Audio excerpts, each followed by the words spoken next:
Shalom, giving all praises unto the Heavenly Father, Yahweh, Ba'asham, Yahweh Shai, Ba'asham, Rokakadash, giving double honors unto the apostles and elders of great Ghost who taught me this word of truth, and Shalom unto the elect. And Yahweh is the name of the Heavenly Father's name, whom the world ignorantly calls God, and Yahweh Shai is the name of the Heavenly Father's Son, whom the world ignorantly calls Jesus. And this message is to the Negroes, Latinos, Native Americans, and the scattered Israelites all around the world.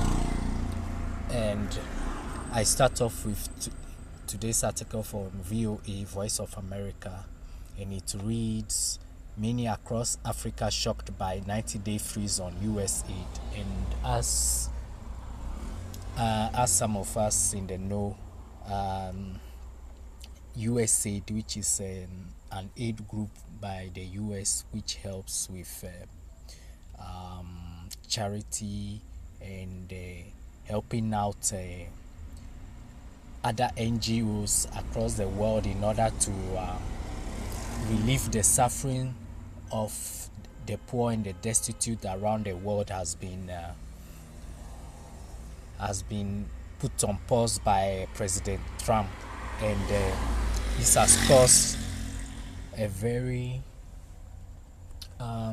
caused a ripple effect all across the world, and especially Africa, because Africa is the poorest continent on earth. Though it is rich mineral wise, it is the richest, but in terms of the resource, in terms of job creation, riches and whatnot, we are the poorest here. And so I go by reading this article. Nairobi, Kenya. Many people across Africa are shocked and worried about the 90-day pause on US-funded foreign aid and the stop work order on existing grants and contracts worldwide that's provided by the USAID. While the orders have been modified to allow waivers or life-saving humanitarian assistance, many are struggling to assess the implication of US President Donald Trump's decision. Because it's the wicked, that's why. The Trump administration says that the United States spends about $40 billion every year in aid, and that it's time to review and prioritize America's core national interests $1 at a time. Most development and humanitarian assistance is channeled through the U.S. Agency for International Development.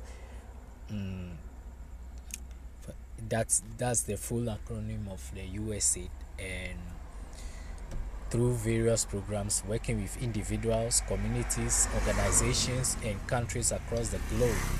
In Kenya, while many organizations directly affected are keeping quiet, one employee who spoke on the condition of anonymity said he is grateful for what America Aid has accomplished over the years. We've been having success stories, he said. The employee is among the hundreds who received a stop work order. He said he is most concerned for the beneficiaries of programs he's been associated with over the years. And these are families who were anticipating they would get support. This will stop. There are children who are HIV positive, and we always collaborate with their facilities to ensure that they are viral suppressed. Now they will be of high viral load, the man said. And here too in Ghana, the organization that manages the distribution of the antiretroviral drugs for HIV patients here in Ghana as well, like they are in in uproar and confusion, and they are also worried as well. And looks like many people are through over here in Africa, and this is causing so much sorrow and amongst the people here. We've been and so continuing On Tuesday, the administration issued waivers on existing life-saving humanitarian assistance programs, including core life-saving medicine, which may apply to health programs such as PPE, the U.S. President's emergency plan for AIDS relief, which works with partners in 55 countries worldwide. One of them is South Africa, where 7.8 million people have HIV/AIDS. And during, was it the 80s or 70s, Esau concocted this horrible disease HIV/AIDS and intentionally distributed it amongst the population of Africa, and now that he has caused this mess, he has now caused this wickedness by withdrawing these antiretroviral drugs that will be of great relief to the people who most need it. The so-called white man is definitely the wicked. If no one can see this, then I don't know what to do with that person. And so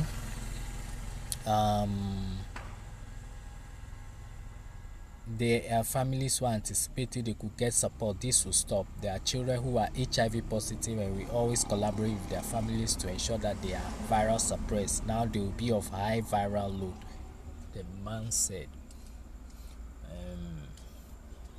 Right now, because there is this argument that they will be doing some waivers for this HIV AIDS patients, and maybe they will be exempted.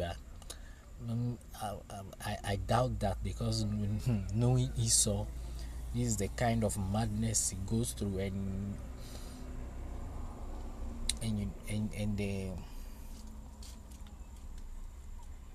the world depopulation agenda, that this is one of the means through which he can reduce the population of the world, especially those who are affected with HIV and also in the Matthew 24, where he said there will be pestilences and diseases all around. This might be the result of it. Once this antiretroviral drug treatment distribution stops, then that the people will go back to remission. Like they will start having higher viral loads and be getting sick from the HIV/AIDS pandemic. So it looks very horrible for those people. And continuing,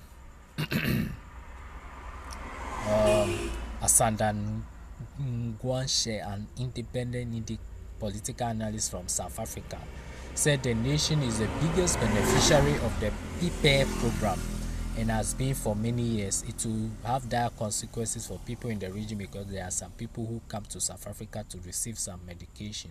So it's a medical disaster in waiting, effectively, and a humanitarian disaster in waiting. So we'll see if Lord will and puts it in this man's heart to put an exemption or a waiver on this HIV drug distribution to these patients. Well, we'll see. But from the way things are going, I don't think so. But that's just my opinion. But we'll see, Lord willing, because this year is gonna be a very hot year. So I won't be surprised if they don't supply the funds for these HIV drugs for these people. And so, continuing, addressing a press conference broadcast live on SABC on Wednesday, South Africa Health Minister Mr. Pakshe Motsoaledi said he hopes withdrawn aid will not affect antiretroviral treatments. They better hope and pray to the Lord that will happen. But the way things are right now, in my opinion, I doubt it. But we'll see. Lord willing. The Lord wills, then we'll see whether Esau will completely withdraw the support for this medical important medicines. One thing we want to ascertain is that nobody must stop taking ARVs. Motsoaledi said that will be devastating. When you are on ARVs and you stop, there will be serious trouble. Through PEPE, the US has invested over 110 billion in the global HIV AIDS response, saving over 25 million lives and preventing millions of HIV infections since it was established more than 2 decades ago by President George W. Bush, according to the US State Department data.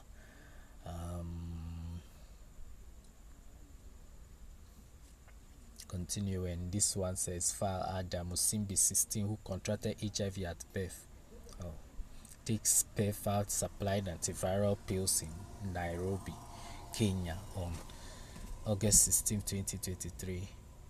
Funds for PEPE, an acclaimed anti-HIV program, were apparently among those included in the USAID freeze. Damn, so it's wicked, man. There are other programs that can't afford a funding break, said Dr. Akila Udoji, manager of Karo Primary Health Care Center, a Nigeria facility sponsored by USAID.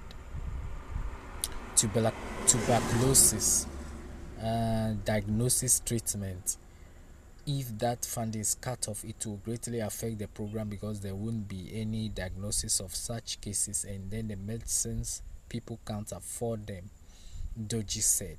And if they can't afford it, it will lead to serious outbreaks of these diseases.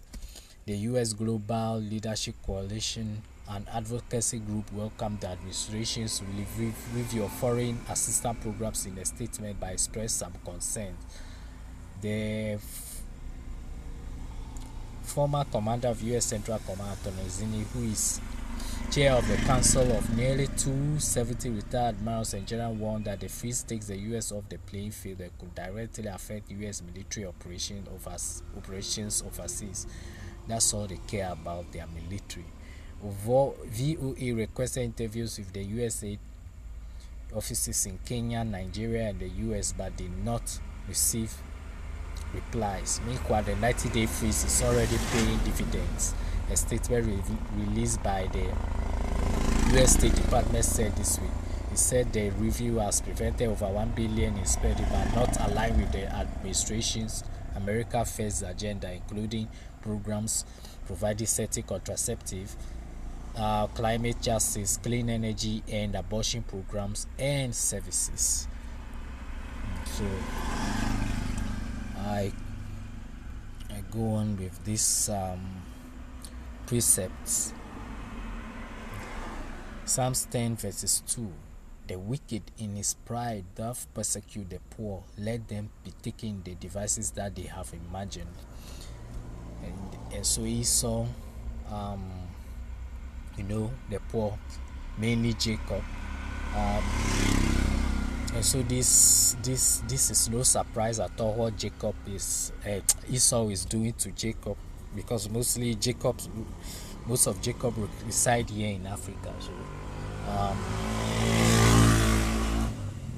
So, in his pride, he thinks because he's on top of the world, he could do whatever he wants. But the Messiah, Yahweh Basham Yahushai, would definitely trap him using his own traps that he has used, the snare that he has laid out.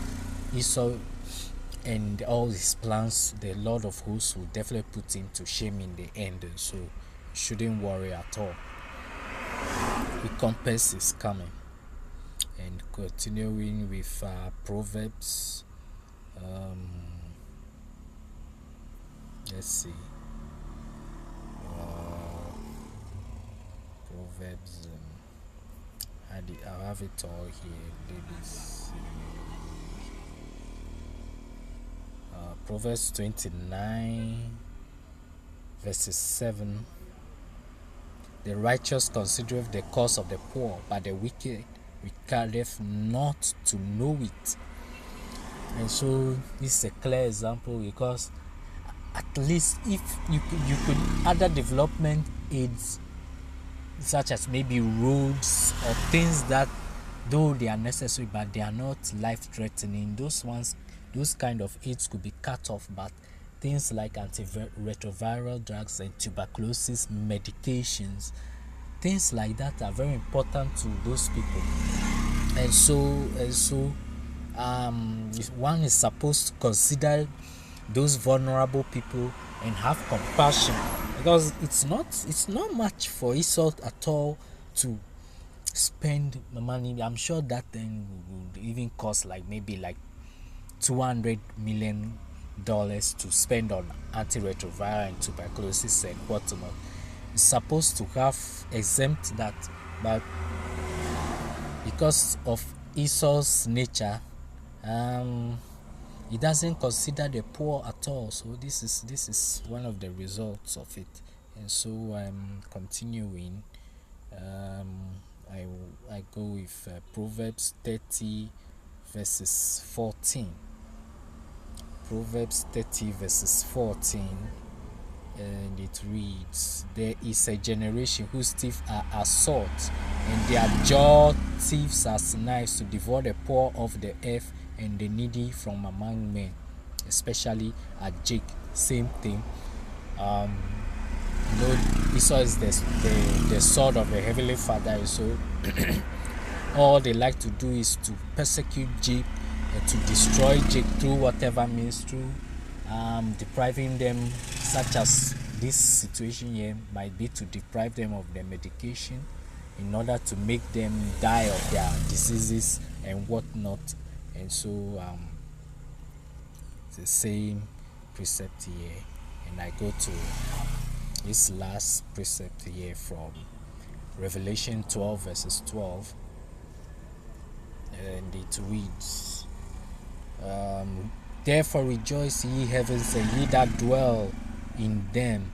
Woe to the inhabitants of the earth and of the sea, for the devil is come down to you, having great wrath, because he knoweth that he hath but a short time."